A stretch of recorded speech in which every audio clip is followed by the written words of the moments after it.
Just by looking at the atmosphere on the day of weighing, you know something is going to happen. The two of them were almost ready to fight each other before the game, and neither of them intended to blink first.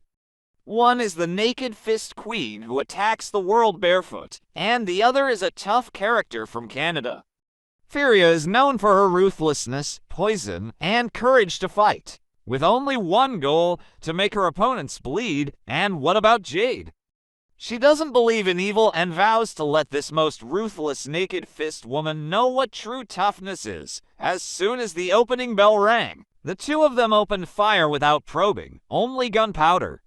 Fists and punches carry hatred. This is not a performance. This is a naked and fierce battle, regardless of the outcome. The scene that day proved one thing: the strength of women's boxing is no worse than that of men.